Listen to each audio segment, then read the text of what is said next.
ওকে, so আজকে আমরা যে ডিসকাস করব সেটা হলো what is daily bias. Daily বায়াসটা কী?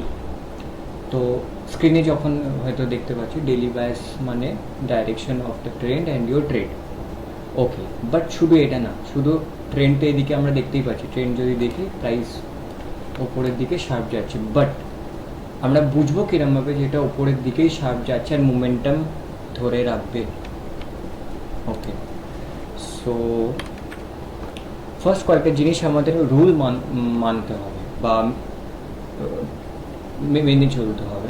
First, direction of the trend and your trade. Okay, যেদিকে ট্রেন্ড আছে ওই দিকে আমাদের ট্রেড নেওয়া উচিত। ওকে, সেকেন্ড হলো টাইম। টাইম আর প্রাইস হলো সব থেকে ইম্পর্টেন্ট। হয়তো কেউ মানবে কেউ মানবে না, সবাই ভাবে হয়তো যখন ইচ্ছা বসে ট্রেড করতে পারবে ফরেক্সে, বাট অ্যাকচুয়ালি না। ট্রেন্ডের সাথে প্রাইসের সাথে প্রাইস আর টাইম সব থেকে বেশি ক্রুশিয়াল। যখন এই জিনিসটা কেউ কম্বাইন করবে সব থেকে ভালো রেজাল্ট সে বার করতে পারবে মার্কেট থেকে।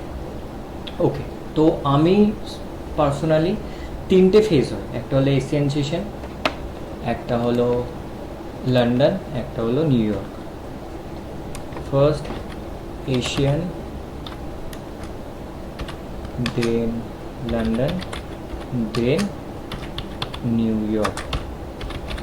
ওকে, সো এই তিনটে আমাদের সেশন হয়, তিনটে সেশন আমাদের হয়, বাট এই তিনটের মধ্যে এশিয়ান সেশনটা আমরা ধরবো না, বিকজ এশিয়ান সেশনে বেশি লিকুইডিটি থাকে না, বেশি লিকুইডিটি থাকবে না। তো আমরা ধরবো শুধু লন্ডন আর নিউ ইয়র্ক, বাট আমি যেহেতু লন্ডনে করি আমি লন্ডনেরটাই বলছি, তো আমরা লন্ডনেরটা ধরবো। লন্ডন হলো সারা ওয়ার্ল্ডের সব থেকে বড় ফিনান্সিয়াল মানে ফরেক্স মার্কেট, সব থেকে বেশি লিকুইডিটি জেনারেট করে হলো লন্ডন। 47% লিকুইডিটি শুধু লন্ডন জেনারেট করে ফরেক্সে। সো যখন লন্ডন ওপেন হয় তখন প্রত্যেকটা মার্কেটে সব থেকে বেশি এফেক্ট পড়ে, স্টক মার্কেট হোক, যে কোনো স্টক মার্কেট, ফুটসি হোক, ট্যাক্স হোক, আমাদের নিফটিতে ওপেন থাকে, যাই হোক না কেন সব থেকে বেশি এফেক্ট ফেলে হলো লন্ডন। তো লন্ডন যখন ওপেন হয় 12:30, তো আমরা ট্রেড শুধু এক্সিকিউট করব বা অপরচুনিটি খুঁজব 12:30 টু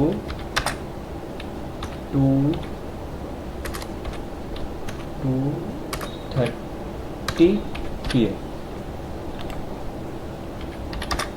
2:30 PM। এইটা আমাদের টোটাল ডাইরেকশন হবে, daily bus direction of the trend of and your trade. London সেশনে আমরা ট্রেড করব 12:30 থেকে 2:30। এইবার কি দেখতে হবে? ওকে, আজকে আমি কোনো স্ট্র্যাটেজি বা কিছু বলবো না, আমি শুধু বলবো ডাইরেকশন কী করে ঠিক চুজ করতে হবে, হাই প্রবাবিলিটি ডাইরেকশন কী করে পিক করতে হবে, খুবই সিম্পল। ওকে, ফার্স্ট একটা ট্যাব খুলে লিখতে হবে কারেন্সি স্ট্রেংথ। এখানে যদি লিখি currency strength meter, live charts UK, এটাতে আমরা ওপেন করবো। সেকেন্ড, এইখানে আমরা জিরো, এই যে ট্রেড স্ট্রেংথ জিরো স্প্রেড, মানে কোনো স্প্রেড এখানে কোনো পেয়ারকে ইনফ্লুয়েন্স করছে না বা কোনো কারেন্সিকে ইনফ্লুয়েন্স করছে না, মানে জিরো স্প্রেড।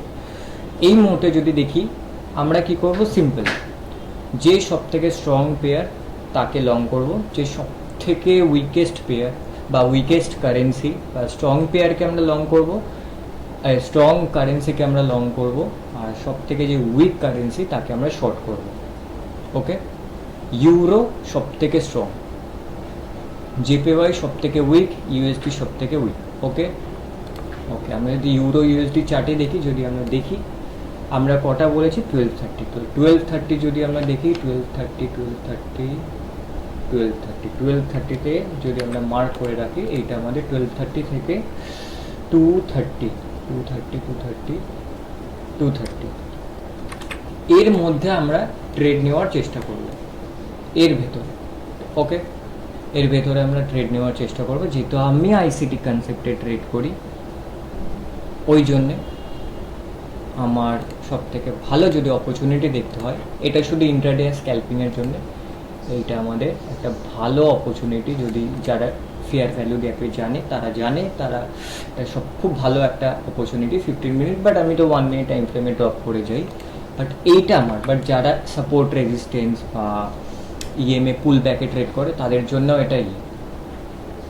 বাট এটা এরম না যে আমি দেখিয়ে দিলাম যাব কপি পেস্ট করবো, কোনো কিছু কপি পেস্ট করলে হবে না।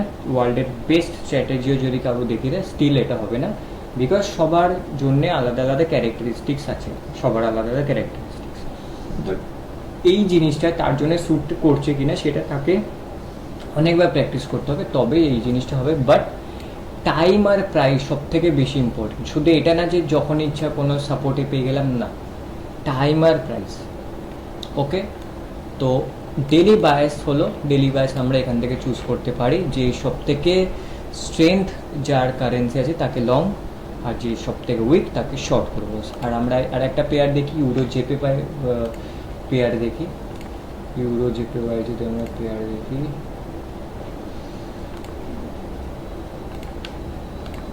ওকে, ইউরো জেপে ওয়াই 1530। ওকে, এখানে কোনো হয়তো নিউজ ছিল 3:30 সময় যদি দেখি, আর মনে হয় জেপে ওয়াইতে কোনো নিউজ ছিল, জাপানিজ ইয়েনে।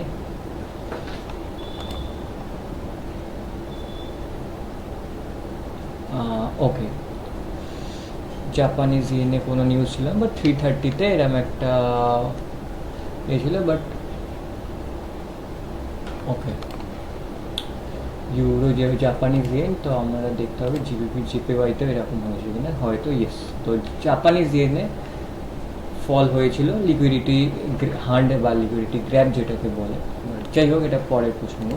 বাট ভালো অপরচুনিটি যদি ট্রেন্ড পিক করতে হয় তো এটা হলো বেস্ট। আর যারা সাপোর্ট রেজিস্ট্যান্সে ট্রেড করে, আমি জানি না কে কিরমভাবে ট্রেড করে, বাট হ্যাঁ, তাদের জন্যে কেউ যদি চায় সাপোর্ট রেজিস্ট্যান্সে ট্রেড করতে, তারা করতে পারে তাদের নিজস্ব স্ট্র্যাটেজি দেখে। বাট ডেলি বায়াস খুব ইম্পর্টেন্ট এটার জন্যে। বাট সাপোজ আমি যদি জেপি ওয়াইটাও যদি পাই, বিকজ জেপি ওয়াইতে হতে 3:30-র সময় একটা ফল এসেছিলো, বাট এটা একটা লিকুইডিটি হান্ট যাকে বলে, তো হতো 30-70 পিপসের মতো লিকুইডিটি হান্ট এটা। তো বাট এইখানে গিয়ে তারা ডেলি বাস, আমরা যদি ইউরো ইউএসডি, আমরা যদি আর একটা দেখি জিবিপি ইউএসডি, জিবিপি ইউএসডিও যদি দেখি, আমার শর্ট লিস্টও করা ছিল মনে হয়। জিবিপি ইউএসডি এখানেও যদি দেখি same, GBP strong, USD weak. তো জিবিপিকে আমরা লং করবো আর ইউএসডিকে স্ট্রং। তো 1230 এটা 1230 এখানে যারা যে যেরমভাবে ট্রেড করে আমি ঠিক জানি না, আবারও বলছি, বাট সবার। বাট কেউ যদি ইএমএ বেসও ট্রেড করে, ইএমএতে পুল ব্যাক ভালো কাজ করবে, 1 মিনিট, 5 মিনিট, 15 মিনিট, সেটা এটা শুধুমাত্র ইন্টারডে স্ক্যাল্পিং মোডে। বাট এটা কোনো সুইংয়ের জন্য কাজ করবে না, বিকজ যখন আফটার 5টা 5:30টার পর থেকে, যেহেতু আস্তে আস্তে নিউ ইয়র্ক ওপেন হবে, লিকুইডিটি হবে, তখন যখন নিউ ইয়র্ক ওপেন হয় তখন লিকুইডিটি আস্তে আস্তে কমে যায়, বাট আর একটা সাডেন লিকুইডিটি মানে রাইজ হয়, বাট ওটার সময় রিভার্সাল হয় বা কন্টিনিউয়েশন। তো ওই টাইমটা না করা বেটার, বাট কেউ যদি করে সব থেকে ভালো হলো লন্ডন সেশনটা করা, বিকজ আমি করেছি, আমি দেখেছি। তো ওখানটা কেউ করতে পারে, তো ডেলি বায়াস এরকম পিক করতে তুমি পারো। তো এটাই ছোট্ট একটা ভিডিও ছিল, বাট এটাই কিরম লাগলো জানি। আর কোনো যদি টপিক থাকে তো আমাকে জানাও।